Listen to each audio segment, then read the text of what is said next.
Welcome to this special conversation. We have a very special guest with us, Shri Ajitabh Sharma, who is the Principal Secretary, Industries, Government of Rajasthan. Thank you, Mr. Sharma, for joining us. And we are here in the context of the first edition of Rajasthan Rising Summit that is happening in the coming month. And we are going to talk about it and the preparations that are going on and a whole lot of other things. Mr. Sharma, my first question to you is, what are the key objectives and expected outcomes of the upcoming Rajasthan Rising Summit, and how does your department aim to contribute to achieving these big goals that you have set out for yourself? Thank you, Amin. See, first of all, the Industries Department in Government of Rajasthan is the nodal department for the purpose of attracting new investments for industrial development and tackling with the issues which are related to industrial infrastructure development. So, likewise, we are the nodal department for the Rising Rajasthan Global Investment Summit 2024 as well. And our major role is to coordinate with number of line departments, because when an investment proposal comes, it is sometimes related to the urban development department, at times it is related to labor department, factory and boilers department, agriculture department if you talk about food and agro processing industry, and at times it is also related to revenue department, which is basically the holder of the government land when it comes to allotment of government land. So the proposals move around n number of departments. We have a very robust framework in place. We monitor that single window clearance system which we have, and the Raj Nivesh portal where all departments are at one point and all clearances, permissions, consents, inspections, grant of incentives, both fiscal and non-fiscal facilitation, we handle that. So that is the broad idea why Industries Department is the nodal department for this investment summit. And coming back to your first question, which was related to what is the main objective of having this summit. So in one line, our Honorable Chief Minister and then the whole of the government, the actual inspiration to all of them comes from the Viksit Bharat motto given by the Honorable Prime Minister Shri Narendra Modi ji. And we are aware that Viksit Bharat would mean Viksit states. And to become a Viksit state, we have certain dream. The government has certain goals. Government has set of objectives, and which has been broadly laid out in the manifesto of the government also. Now, which has become a government document. It has been accepted by the cabinet. And that says that it envisions that Rajasthan is going to double the size of its economy in the period of coming 5 years. In 5 years. 5 years. So everything, when we talk about industrial growth, development, socio-economic prosperity, revolves around that basic theme. And the GSDP, if we have to double the GSDP in the period of 5 years, then the different sectors of the economy, may it be the primary sector when you talk about agriculture sector, or maybe the secondary sector when it is about industry, mostly related to production and manufacturing, and the tertiary sector, that is the services sector. All sectors have to grow, they have to come together and create a kind of ecosystem so that the whole size of the economy doubles. And as I always sort of try to put my point through that, investment is the key fulcrum basically around which the economic activities revolve. Investments make the capital or the money move in our socio-economic system. So that is why new investments are important. And that is the whole idea what Rising Rajasthan is. And along with it, our Honorable Chief Minister has been abundantly clear since very beginning that it is not only about new investments, but we should be also talking about what are the government policies and what the government departments are doing when it comes to the already existing businesses in the state. They should also grow. A small industry should upscale. They should get into the category of medium industries. Medium should become large. So the part of facilitation in terms of the expansion of the industries, modernization, that is also part of Rising Rajasthan. Right. So this is the first phase, and the government has taken a very, I would say, courageous decision of doing this summit in the very first year, because now not only myself but my whole department and all other departments of the state government have the responsibility to show the performance in terms of the investment intents and MOUs which have been submitted to us to actually bring them on ground. Absolutely. I want to know which sectors are being prioritized. You spoke about the state has a large number of kind of sectors that are doing well. But which ones are being prioritized during this summit, Rising Rajasthan? See, again, this would fall into two different categories. Like, one is how the businesses, the industry, the economy is growing globally. Then how it is growing in India, in our country. And how then it is growing in the state. So there are n number of factors which actually drive and determine the economic growth and progress. And the second category is what the state wants, because all states are living under at different levels of progress and prosperity. There are sometimes social issues, and sometimes there are regional imbalances in industrialization and economic growth. There are such aspects also. There are certain areas like tribal areas which are left out from the spate of progress which other areas have seen because of the other positive aspects or characteristics which they have. So our overall theme in terms of identifying the sectors is not only related to what is new, what is upcoming, what is in.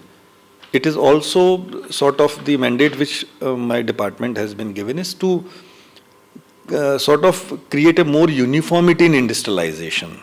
So geographical focus is also there.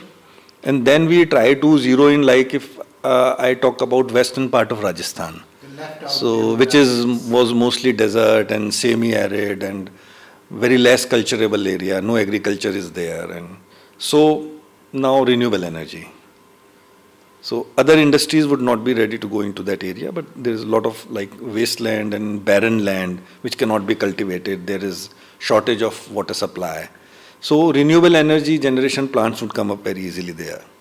If you go to southern part of Rajasthan, then there is ample water, but because of the very geographical nature of the terrain, it is slightly difficult to come out with large industries. So we have different scheme of things in that place. And certainly, when you talk about the sunrise sectors, our focus areas are actually electronic vehicle manufacturing plants, auto ancillary sector. Then we are focusing on pharma sector also. We are focusing on Meditech. ESDM is one of the electronic system design and manufacturing is one of the major focus areas. We are also working on GCCs, the Global Capability Centers. We are trying to house few of the advanced GCCs in Jaipur. As it has been told that now tier 2 and 3 cities are the upcoming cities which have huge potential to capture the new GCCs, because cities like Bengaluru and Chennai and Hyderabad are almost on the verge of saturation because of the rising real estate prices and other things. So these are focus areas. Then there is another set of focus areas which are our natural strength, like in terms of the mineral reserves which we have. Rajasthan has a monopoly in holding mineral reserves in certain categories. So like rare earth metals. So that is our focus area. And like when you talk about different kinds of dimensional stones, that automatically becomes our focus area. And like some of the most modern and popular monuments and buildings which are coming up, like the new parliament building and even the Ram temple, they are being made of these stones from Rajasthan. And then our new petrochemical zone, which is coming just along the side of the new HPCL and Government of Rajasthan joint venture refinery in Pachpadra in western part of Rajasthan. So establishing petrochemical industry and plastic industry in that Rajasthan Petro Zone, RPZ, that is another one of our focus areas. So there are lot of opportunities and lot of new potential which is coming up. So I would say that any stream of industry or investors or business houses who are wanting to locate their businesses in Rajasthan, then today This is the opportunity. this is the prime destination to think about. And talking of investors, what specific incentives or policies are in place to attract them during this summit? I mean, what is exciting about this that they should come and invest in yours? Yeah, okay. So, like when we talk about the policy ecosystem, then Rajasthan is one of the most aggressive states in terms of overhauling its overall policy framework. And we have come out with a number of new policies, and there are certain policies on which we are working upon. And our basic theme has been to, like, say, a few years ago, the idea was that fiscal incentives are sufficient for the new businesses or industries to locate themselves in a particular state. But we have changed that idea. So there is a paradigm shift. In terms of that, non-fiscal facilitation for new businesses is equally important. You have to provide them good infrastructure. You have to provide them easy access to allotment of land. You have to provide them land where the cost of land isn't paid upfront, because then it becomes part of factor of production which increases the cost of production for the businesses.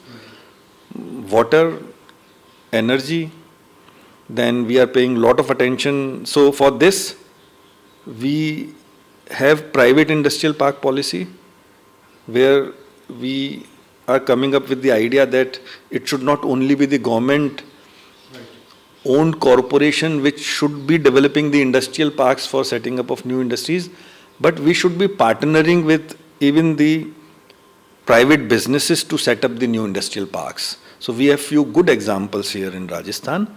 Number of good examples are there in southern states, like if you go to Maharashtra or like then Tamil Nadu, Karnataka, and partly Gujarat as well. They have done excellently good work. So we had sent our teams there. We have learned from them. We have devised our policy. So to ensure that how to reduce the cost and bring in the efficiencies of the private players. That is one thing.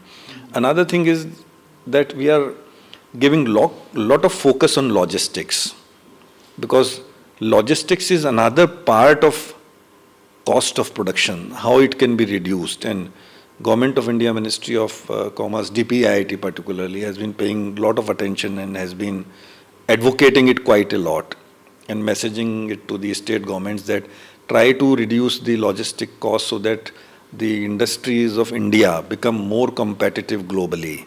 So that is another one of the focus areas, and we are trying to leverage the investment which has been done by Government of India in Western Dedicated Freight Corridor.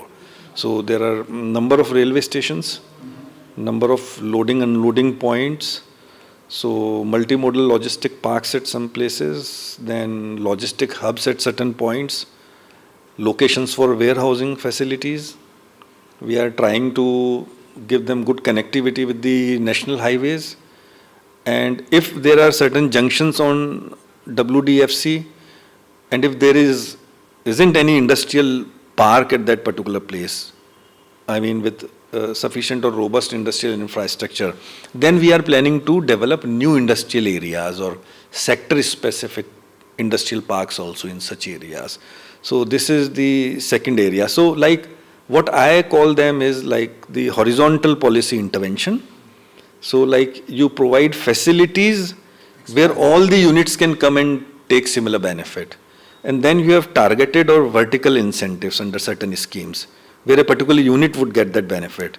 So mostly it is surrounded around fiscal incentives, like some X unit is wanting to come, then there is a set of fiscal incentive, like in terms of capital subsidy or wage and employment subsidy or interest subsidy or turnover linked incentive. So that is unit specific. But we have been more mindful in last 1 year in devising our policies that we should be also facilitating the whole industry ecosystem in such a manner that everyone gets benefited. And there is a level playing field as well, and so that they become more cost competitive as compared to the industries in other states or globally. And then third category, there are certain policies which address the small and medium industries, like we have integrated cluster development policy and we have export policy. So like our export policy is very unique in the term that like we only promote new exporters. Like if you are a small industry and you have got good business but you are not exporting. So there are cases that where you supply your product to some trader and then he exports. But because of the complexities of the whole process of actually exporting and putting your capital or goods at risk, so you would avoid to do the exports. So our export policy focuses on such businesses who haven't exported yet, but we want to make them exporters. So something like Niryatak Bano. So that whole policy is, yeah, exactly. So like for a period of 1 year or 2 years, and then we have a policy of this integrated cluster development policy and ODOP, where we are helping small units in like packaging, one district, one product, packaging, labeling, testing, standardization, getting on the e-market platform. So these are certain issues because of this digital transformation, it has become little difficult for a particular segment of the industry, like being run by people in a traditional manner. So they do not know how to create catalog on Amazon or Flipkart and how to do the marketing on that sector. And then those e-market platforms charge heftily at times. So we are supporting in doing that also. So we'll provide you financial support if you want to create your catalogs on e-marketplaces. If you have to buy some kind of software to adopt some IT tool, then government would be subsidizing even that as well. So there are number of interesting provisions like this. And another thing is like we have some sector specific policies also in textile and garment and apparel. And then regarding disaggregated setting up of data centers. So that policy is also there. I think that is one of the most lucrative policies which will be getting announced very soon. And then in our Rajasthan investment promotion scheme, which majorly deals with the fiscal incentives for the new sunrise sectors and like for the challenges. So first thing which I spoke about was digital transformation. It is a challenge for small industries. So you get wiped out if you do not get support, because then your or otherwise your cost would increase if you try to adopt IT solutions at your level. Government would come in and support you for some period of time. Another bigger challenge is the changing regulatory environment, regulatory framework, particularly regarding environmental regulations like CBAM, which has come up in Europe, and like wildlife related issues. So how to handle that? So this climate transition thing, it has also got a cost. So if you are somewhere in the value chain, then you will get moved out. So our 3-4 policies also addresses this particular issue, where government has to intervene, provide financial support, or maybe even if non-fiscal support is needed, how to follow those regulatory frameworks, how to prepare the disclosure forms. So I think we are one of the first states who have been thinking about addressing digital transition and green transition related challenges for small and medium industries in such manner. Absolutely. I have two more questions. One is related to that. Are there any notable partnerships in place or collaborations that have been forged in preparation of this upcoming summit? And if yes, which one? Of course, there are many. Which ones you would like to talk about? So see, it is the first time Rajasthan has called its investment summit as GIS, Global Investment Summit. So when Rajasthan, number of other states have done. So I was asked this question that what is this global, what does this means? So I was also not much clear that what and how much we would be able to achieve in this particular aspect of G in GIS. So at that time the idea was that we will try to make the global outreach as far as possible. And I am happy to share that we have been very successful in doing that. And there are around, more than 23 countries which are participating in our main summit from 9th to 11th of December in different forms. So around 10 are partner countries. So they would be headed by their international business organizations, their chambers.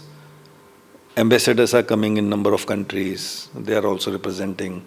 Then the ministerial delegation like Minister Investment or Minister Industries or Minister Economic Relations, they go by different terms in different countries. They would also be joining.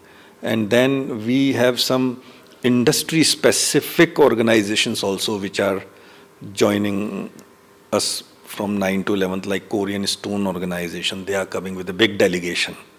So as I have already told, like Stones of Rajasthan. So we have been successfully able to sell our idea when the Honorable Chief Minister went along with the delegation to South Korea. So like we went to Seoul, Tokyo, Osaka, Munich, London, Dubai, Qatar, and then Abu Dhabi, Saudi Arabia, so Singapore. So we have been able to forge partnerships at the initial level, because this is for the first time Rajasthan has gone to such extent. There are states which have been doing this for when you talk about Gujarat, 10 plus years. So it is going to take some time, but certainly we have been receiving tremendously excellent response. And US Ambassador were here in person to meet the Honorable Chief Minister. 2 days ago, Ambassador Denmark was here. We had a very long discussion with them. Ambassador from a big business delegation from Singapore was here. Our Minister of Industries went to Switzerland. He received a very good response. So collaboration or forging collaboration and partnerships is on the way. And I think we'll be doing a wonderful job in coming few years. And this, in this particular context, I would want to highlight one more point, that Rajasthan has been a pioneer state in taking a very unique initiative of appointing 23 senior IS officers for 23 countries. So, and the idea is that, say if there is X officer, so one particular officer, he is in charge for say UK. So then he remains the in charge for UK for his whole service period. So it doesn't matter he is Secretary Agriculture or he is Secretary Education, he will be in charge for that 10, 15, 16 years of his remaining service for UK only. So he will be dealing with UK, he will be dealing with industry chambers of UK, he will be dealing with the industries of the UK, so that he becomes one of the focal and key point for the state of Rajasthan when investments are concerned and when facilitating the industries abroad is concerned. So this we have done on the directions of the Honorable Chief Minister for 23 countries. So that is one of the major steps, and we go to number of states, and lot of Secretary Industries are calling me also. everyone wants to know about this idea. So this is one of the unique initiative which has been taken by us, and as a result of that only, we have 20 plus countries participating in our investment summit, and it has been only 4 months when we started preparing for this summit. That's wonderful. That's wonderful. My final question is about, as the man who is in charge of implementing this whole project and shifting the narrative of the state from what it used to be to something else, and that very ambitious. What kind of challenges did you have to overcome along the way? See, your more than half of the challenges vanish when it is a government's program. So it is being monitored by our Honorable Chief Minister at the topmost level. And then there is our Minister Industries, who is also monitoring it on a regular basis. So half of the challenges are easily gone by. But the manner in which the government system works, sometimes for good. So it is slightly complicated when it comes to dealing with investment proposals and grant of land, and then there are systems that right things happen. So an outsider would call it a red tape. So I would not call it a red tape exactly, but this is how our system is designed, and that is what it is always being argued, that reforms are needed or ease of doing business. So we have been able to handle a number of issues by our internal business process re-engineering. There are regular meetings which happen, interdepartmental meetings. There is exchange of ideas, there is exchange of issues within the departments, that X proposal is stuck with that department, or Y proposal is stuck with that department. What is the reason? We try to sort it out. But even then, I feel that there is still a lot of scope of improvement, and we are working on it, and keeping particularly in the MOUs which we have signed during the summit till now. So our major challenge, coming back to your core point, is to ground those MOUs, and it would be challenging. It would certainly be challenging. So we have developed a very robust IT platform where each MOU would be broken into number of subtasks. The number of related departments would be identified. There would be online communication to those departments that these are subtasks for this particular MOU. Then those departments would be setting up the milestones. There would be engagement and discussion with the investor himself or herself, that are you fine with this idea? And if there are certain issues with the investor with any of the related departments, it can be online only communicated back to us. So we are trying to bypass those challenges by going all out for internal reforms. Thank you so much, Mr. Sharma, for talking to us. Thank you. Great listening to these insights, and we look forward to the summit, which is happening on the 9th to 11th of December. Thank you. You are most welcome to join along with your whole team. And we plan to do a live coverage of this. Yeah. Thank you, sir. Thank you. Thank you.